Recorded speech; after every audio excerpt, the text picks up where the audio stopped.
Hello दोस्तों, स्वागत है आपका एग्जामर्स में। मेरा नाम है दीपक मालविया और आज मैं आपके लिए लेकर आया हूँ प्राचीन काल का वीडियो नंबर 10 है ये। और इस वीडियो में हम देखेंगे शैव धर्म, वैष्णव धर्म, पारसी धर्म और ईसाई धर्म के टॉप 30 क्वेश्चंस जो किसी भी परीक्षा, प्रतियोगी परीक्षा के लिए बहुत महत्वपूर्ण प्रश्न हैं। तो चलिए स्टार्ट करते हैं। वीडियो को लास्ट तक जरूर देखें। आज का पहला प्रश्न है, वामन पुराण में शैव संप्रदायों की संख्या 4 बताई गई है। निम्न में से कौन सा संप्रदाय सर्वाधिक प्राचीन शैव संप्रदाय है? तो सबसे प्राचीन शैव संप्रदाय है पाशुपत संप्रदाय। पाशुपत संप्रदाय सबसे प्राचीन शैव संप्रदाय है और इसके संस्थापक का नाम है लकुलिश। लकुलिश पाशुपत संप्रदाय के संस्थापक हैं। और जो वामन पुराण में 4 संप्रदाय बताए गए हैं, यही वह 4 संप्रदाय हैं जिनके बारे में वामन पुराण में बताया गया है। अगला प्रश्न है, दक्षिण भारत में शैव धर्म के प्रचार करने वाले संत नयनार कहलाते हैं। मतलब दक्षिण भारत में जो शैव धर्म के प्रचारक होते हैं उनको नयनार बोला जाता है। अभी तक कुल कितने नयनार हुए हैं? तो अभी तक 63 नयनार हुए हैं, याद। अगला प्रश्न है, दक्षिण भारत में वैष्णव धर्म जिसे भागवत धर्म भी कहा जाता है, तो दक्षिण भारत में वैष्णव धर्म, भागवत धर्म का प्रचार करने वाले संतों को क्या कहा जाता है? तो उन संतों को अलवार कहा जाता है ना। अगला प्रश्न है, इनमें से कौन सा शिव संप्रदाय सामाजिक और धार्मिक सुधारों के लिए महत्वपूर्ण था? तो कौन सा शैव संप्रदाय है जो सामाजिक और धार्मिक सुधारों के लिए महत्वपूर्ण है? तो वह संप्रदाय है वीरशैव संप्रदाय।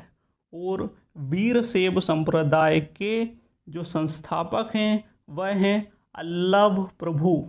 अल्लभ प्रभु वीरशैव संप्रदाय के संस्थापक है। अगला प्रश्न है, अर्धनारीश्वर मूर्ति में आधा शिव और आधा पार्वती प्रतीक है। तो किस बात के प्रतीक हैं यह देव और उसकी शक्ति का योग का प्रतीक है अर्धनारीश्वर की मूर्ति। अगला प्रश्न है, भागवत गीता के जनक वासुदेव कृष्ण किस क्षत्रिय कुल से संबंध रखते थे? तो वासुदेव कृष्ण वृषणी कुल से संबंध रखते हैं। वासुदेव कृष्ण वृषणी कुल से संबंध रखते हैं और भागवत धर्म, वैष्णव धर्म के जो संस्थापक हैं वह वासुदेव कृष्ण ही हैं। अगला प्रश्न है, महाभारत में सर्वप्रथम भागवत धर्म का उल्लेख किस पर्व में किया गया है? तो भागवत धर्म का उल्लेख किस पर्व में हुआ है? तो भीष्म पर्व में सर्वप्रथम महाभारत में भागवत धर्म का उल्लेख किया गया है। अगला प्रश्न है, भागवत संप्रदाय में भक्ति के कितने रूप बताए गए हैं? तो भागवत संप्रदाय में भक्ति के 9 रूप बताए गए हैं। भक्ति के 9 प्रकार बताए गए हैं। अगला प्रश्न है, भागवत धर्म को किसने राज्य की संरक्षण देकर विकसित किया? मतलब भागवत धर्म या वैष्णव धर्म को किसने अपना राजधर्म बनाया? तो वह है गुप्त। गुप्त ने वैष्णव धर्म को अपना राजधर्म बनाया और उसका विकास किया। अगला प्रश्न है, निम्नलिखित में से किस ग्रंथ में सर्वप्रथम देवकी पुत्र कृष्ण का वर्णन किया गया है? तो छांदोग्य उपनिषद में सर्वप्रथम देवकी के पुत्र कृष्ण का वर्णन किया गया है छांदोग्य उपनिषद में। अगला प्रश्न है, विष्णु के किस अवतार को सागर से पृथ्वी के उद्धार करते हुए अंकित किया गया है? तो विष्णु के किस रूप को? तो विष्णु के 12 रूप को, जो विष्णु का 12 रूप है उसे सागर से पृथ्वी के उद्धार करते हुए अंकित किया गया है। अगला प्रश्न है, वह प्राचीन स्थल कौन सा है जहाँ 60,000 मुनियों की सभा में संपूर्ण महाभारत कथा का वाचन किया गया था? तो वह स्थल है नेमिषारण्य। नेमिषारण्य में 60,000 मुनियों ने महाभारत का वाचन किया था। कौन से स्थान में? नेमिषारण्य स्थान पर। अगला प्रश्न है, रामायण के किस कांड में राम और हनुमान की पहली भेंट का वर्णन है? तो राम और हनुमान की पहली भेंट किष्किंधा कांड में होती है। इसका सही आंसर है किष्किंधा कांड। अगला प्रश्न है, पुरी में रथ यात्रा किसके सम्मान में निकाली जाती है? तो पुरी में रथ यात्रा भगवान जगन्नाथ के सम्मान में निकाली जाती है। अगला प्रश्न है, नासिक में कुंभ मेला निम्न में से किस नदी के तट पर लगता है? तो नासिक में जो कुंभ मेला है वह गोदावरी नदी के तट पर लगता है। कुंभ मेला 4 जगह पर लगता है। एक लगता है हरिद्वार में। हरिद्वार में गंगा नदी के तट पर लगता है। हरिद्वार का जो कुंभ मेला है वह गंगा नदी के तट पर लगता है। वो क्षिप्रा नदी के तट पर उज्जैन में कुंभ आयोजित किया जाता है और गंगा यमुना के संगम स्थल पर प्रयाग में कुंभ का आयोजन किया जाता है। तो इन 4 नदियों के किनारे कुंभ मेला लगता है। गंगा नदी के किनारे हरिद्वार में लगता है, क्षिप्रा नदी के किनारे उज्जैन में लगता है, गंगा यमुना के संगम स्थल पर प्रयाग में लगता है और गोदावरी नदी के किनारे पर नासिक में कुंभ का मेला लगता है। अगला प्रश्न है, लिंग पूजा का पहला स्पष्ट वर्णन कहाँ मिलता है? तो लिंग पूजा का पहला स्पष्ट वर्णन मत्स्य पुराण में मिलता है। कहाँ मिलता है? मत्स्य पुराण में। अगला प्रश्न है, भागवत धर्म के प्रवर्तक कृष्ण के गुरु थे? तो भागवत धर्म के प्रवर्तक श्री कृष्ण हैं। उनके गुरु का नाम है घोर अंगिरस। घोर अंगिरस भगवान कृष्ण के गुरु थे। अगला प्रश्न है, अभिलेख जो प्राचीन राजस्थान में भागवत संप्रदाय के प्रभाव की पुष्टि करता है? तो कौन सा अभिलेख है जो राजस्थान में भागवत संप्रदाय के प्रभाव की पुष्टि करता है? तो उस अभिलेख का नाम है घोसुंडी अभिलेख। घोसुंडी अभिलेख यह बताता है कि राजस्थान में भागवत धर्म था। अगला प्रश्न है, भागवत धर्म का ज्ञात सर्वप्रथम अभिलेखी साक्ष्य है? तो भागवत धर्म को सर्वप्रथम किस अभिलेख में बताया गया है? तो इसका सही आंसर है बेसनगर का गरुण स्तंभ लेख। इस गरुण स्तंभ लेख में सर्वप्रथम भागवत धर्म के बारे में बताया गया है। अगला प्रश्न है, होलियोडोरस ने वेशनगर में जो स्तंभ स्थापित किया था वह किससे संबंधित है? तो होलियोडोरस का वेशनगर स्तंभ अभिलेख भगवान विष्णु से संबंधित है।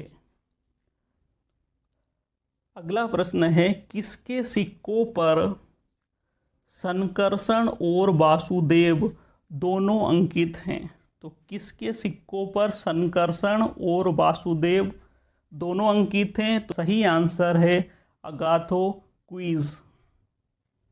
अगला प्रश्न है, आदि शंकराचार्य द्वारा स्थापित 4 मठ कहाँ स्थित हैं? तो आदि शंकराचार्य द्वारा स्थापित 4 मठ कहाँ स्थित है? तो इसका सही आंसर है सी, जोशीमठ, द्वारका, पुरी और श्रृंगेरी। इन चारों स्थान पर आदि शंकराचार्य ने 4 मठ स्थापित किए हैं, जोशीमठ, द्वारका मठ, पुरी मठ और श्रृंगेरी मठ। तो याद रखिएगा। अगला प्रश्न है, निम्नलिखित में से किस ग्रंथ में अवतारवाद की चर्चा है? अवतारवाद का सर्वप्रथम उल्लेख किस ग्रंथ में हुआ है? तो इसका सही आंसर है भगवत गीता। भगवत गीता में सर्वप्रथम अवतारवाद की चर्चा की गई है।